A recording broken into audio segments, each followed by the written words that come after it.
আবার আল্লাহ কুদরতি পাঁচ জমিনে বিছাইয়া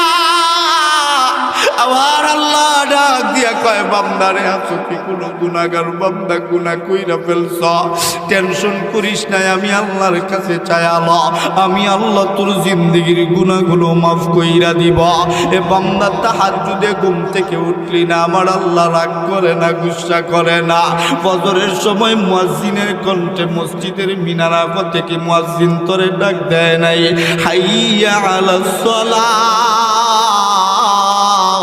এ বান্দা নামাজের জন্য আয়া আবারও মুয়াজ্জিন তোরে ডাকছে হাইয়া আলাল ফালাহ এ বান্দা কল্যাণের জন্য আয়া আবারও তুই যখন ঘুম থেকে উঠিস না মুয়াজ্জিনের কণ্ঠে আবার আল্লাহ তোরে ডাক দিছে আসসালাতু খায়রুম মিনান নাওম এ বান্দা ঘুমের চেয়ে নামাজ ভালো আয়া ওই সময়ও তুই বান্দা ঘুম থেকে উঠলি না 10টা 11টা পর্যন্ত তুই বান্দাটা ঘুমাইলি আমরা আল্লাহকে বলছিলাম আল্লাহ আপনার বান্দা ঘুমাইছে 10টা 11টা পর্যন্ত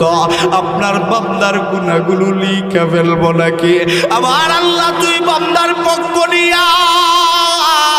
আমার আল্লাহ বলছে না না দেখবি আবার বান্দাটা তাহাজ্জুদে আসে নাই ফজরে আসে নাই আমার বান্দাটা দেখবি জোহরের সময় আসবে জোহরের সময় মুয়াজ্জিন আবারও ডাকবে হাইয়া আলাস সালাহ কেমন নাফরমান বান্দা আমরা আমার আল্লাহ ডাকে আর পরেও আবার মালিকের ডাকের জবাব দিলাম না জোহরের সময় যখন বান্দাটা যায় না ফেরেশতারা আল্লাহর কাছে বিচার দেয় আপনার কোন বান্দারে আপনি এমন করে ডাকে আপনার বান্দা তো ফজরেও আসলো না জোহরেও আসলো না আল্লাহ ডাক দিয়া কয় আবার বান্দার ভালো লাগে নাই মনটা ভালো না শরীরটা ভালো না দেখবি আসরের সময় আসবে আসরের সময়ও বান্দাটা যায় না আল্লাহ ডাক দিয়া বলে মাগরিবের সময় আসবে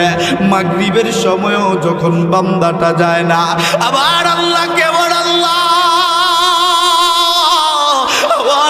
ডাক দিয়া কয় দেখবি এসার সময় আসবে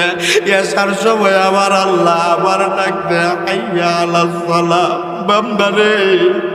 তোর পক্ষে সারাটা দিন যাবৎ কথা বলতেছি এখন না আসলে আমি আল্লাহ আবার ফেরেশতাদের কাছে লজ্জিত হয়ে যাব এ বান্দা ঘুমাস না নামাজ না পইরা ঘুমাস না বান্দাটা একবারে যায় মোবাইল নিয়ে ব্যস্ত বন্ধু বান্ধবের আড্ডায় ব্যস্ত সময় পার কইরা